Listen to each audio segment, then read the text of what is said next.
guys, and welcome back to the channel. So we have a new addition. Her name is Lily and she is a 7-month-old Sprointer puppy. So her dad is a English Springer Spaniel and her mum is a German Short-haired Pointer. She's at the point now that we are able to start doing a little bit of agility stuff with her. Obviously we still can't do a lot because she is still growing. So we thought we'd take you on this journey with us so that you can also see what kind of things we're doing, and then you can start doing them with your puppy as well if you want to kind of go down the agility route with them. The first thing we're going to be looking at is having a solid wait command. So this is going to lead on to having them sitting at your agility start line. So you've positioned them all up, you've told them to sit, told them to wait, and you can walk off maybe 1, 2, 3, even more if you want, obstacles ahead of them, and then release them so that you can be ahead, ready, because some of the dogs that go, there is no way you're going to catch up with them. Once they're off, they are off. So you want that good start line so that you can get into a good position. Having a good wait is also good for general life as well. So having them wait before you put the food down so they're not kind of trying to eat it as you're putting it down. Having them wait as you open the boot in the car so that they don't jump out into the road. Having them wait at a door or a gate so that you're not opening the gate and they're trying to push their nose through. You get them to sit and wait. You can open that door, go through yourself, and then call them through. So having that wait command is really important. So I'd start off by introducing doing the wait command inside.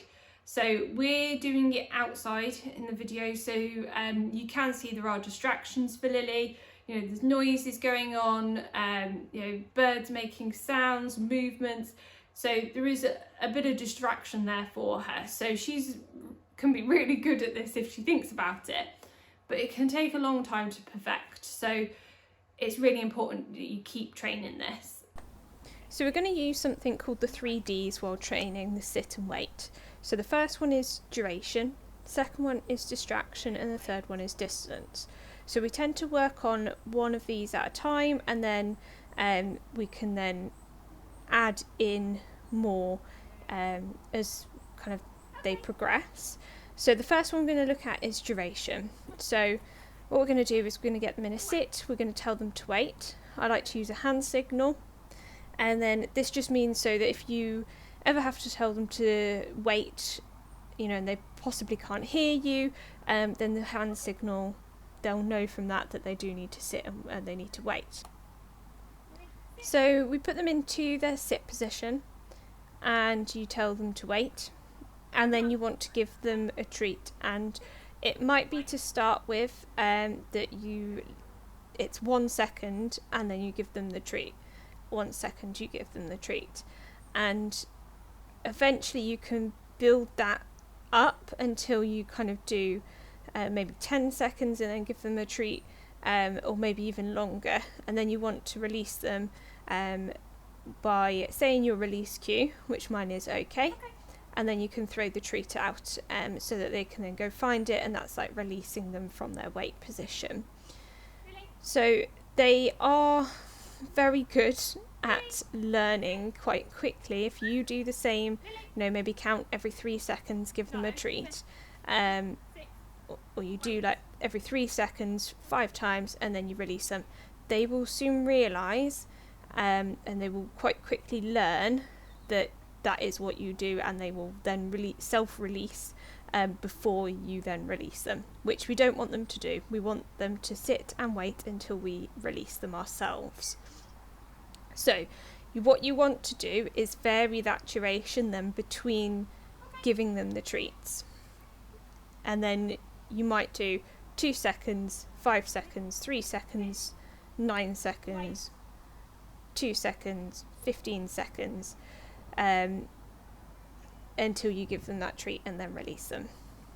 So then the next thing you want to do is add in your distraction. So already we have upped the distraction here because we are training outside rather than inside, where we can kind of minimize the distractions going on. And initially it might just be that you are literally just doing it outside instead of inside. And then you can see here that I'm adding in little kind of body movement. So, you know, I'm just moving a leg, or I'll move an arm, or I'll move side to side. I mean, there's other things going on in the garden here as well. We've got birds flying about, people walking down the footpath. So she has already got quite a bit of distraction going on here. And you can see she is quite distracted, bless her, but she's doing really well. And we still keep them treats coming every few seconds. And then once you've added in the distraction, you can then start to add distance, which I'm doing here. So I'm getting her to sit, telling her to wait, and then I will take a step back, take a step forward, and then treat her. And what you want to do is always release, go back to her and give her that treat, or go back to her and then release her, because otherwise she's going to think that, you know, once you step away, that's her cue to go. And then you want to, once you're at a suitable point, you can start adding kind of things in. As you can see, I'm turning round as well here, so I'm doing adding the distance and the distraction and the duration in here. And by turning around, I'm kind of also simulating what I'm going to be doing at the start line of an agility course, because I will be sitting, telling her to sit and wait, and then I will be walking off towards kind of maybe the second or third obstacle before I release her, and so my back is possibly going to be towards her. So she needs to know that she has to sit and wait while I'm walking away from her.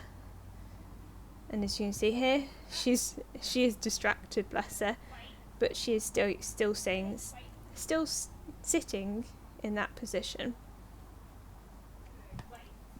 And as with agility, you want to practice everything on both sides. So as you can see, I'm changing over to the other side here now, and I'm practicing walking away with my back towards her on the other side. And that just means, you know, sometimes you might need to stand on a different side for a setup of a course, depending on what kind of the next few obstacles are. You're going to want her maybe on your right hand side or your left hand side, so you need to make sure that she will still sit and wait in that start position on both sides.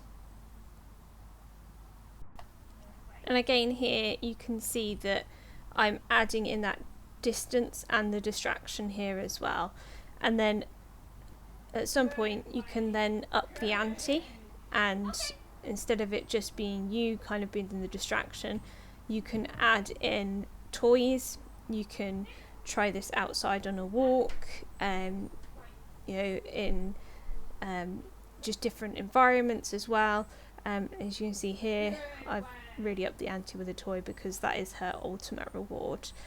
So this was like the final one that I asked her to do, and then I release her. And you've got to make sure that they're having fun, because otherwise they're not going to want to learn either. So make sure that every session is fun for them as well. So as you can see, you can eventually build up to the point that you can take, you know, so many steps back, do star jumps, and then go back to them. So you've got that duration, you've got that distraction, and you've got that distance. And that will eventually line up to your start line weights for agility. So that's going to be our next step now, is getting them in that position ready for that start line. So make sure you subscribe so that you're all up to date with all our videos when they next come out. Give this video a thumbs up if you've enjoyed it, and leave us a comment down below. See you next time. Bye.